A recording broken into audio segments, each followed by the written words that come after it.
രക്തദാനം ചെയ്യുന്നതുകൊണ്ടുള്ള നന്മകൾ എന്തെല്ലാമാണ്? ചില പ്രധാന വസ്തുതകൾ: ഹൃദയാഘാതം ഉണ്ടാകാനുള്ള സാധ്യത കുറയും, ഏകദേശം 88%. സ്ട്രോക്കിനുള്ള സാധ്യത ഏകദേശം 33% കുറയും. ഇതിന് പ്രധാന കാരണം ഇരുമ്പിന്റെ അംശം രക്തത്തോടുകൂടി പുറത്തേക്ക് എടുക്കുന്നതാണ്. ക്യാൻസർ ഉണ്ടാകാനുള്ള അപകട സാധ്യത കുറയുന്നു. ശ്വാസകോശ അർബുദം, കുടലിലെ അർബുദം, തൊണ്ടയിലെ അർബുദം, അതുപോലെ വയറ്റിലുണ്ടാവുന്ന അർബുദവും. ഇക്കാര്യം ജേണലിൽ റിപ്പോർട്ട് ചെയ്തത് നാഷണൽ ക്യാൻസർ ഇൻസ്റ്റിറ്റ്യൂട്ടാണ്.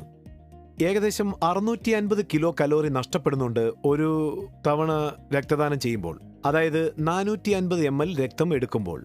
മറ്റ് ലളിതമായ പക്ഷേ ചെറിയ നന്മകൾ: ഒരു മിനി ബ്ലഡ് ടെസ്റ്റ്. രക്തദാനം ചെയ്യുന്നതിന് മുൻപ് രക്തപരിശോധന നടത്തുന്നു, ഹീമോഗ്ലോബിന്റെ സാന്നിധ്യം അറിയാനും പ്ലേറ്റ്ലെറ്റുകളുടെ അളവ് അറിയാനും വേണ്ടി. അതിനുശേഷം രക്തപരിശോധന ചെയ്യുന്നത് HIV, hepatitis B, hepatitis C, അതുപോലെ മലേറിയയ്ക്കുമാണ്. ഇതൊരു ചെറിയ പ്രയോജനമാണെങ്കിലും ഒരു സൗജന്യ രക്തപരിശോധനയാണ്.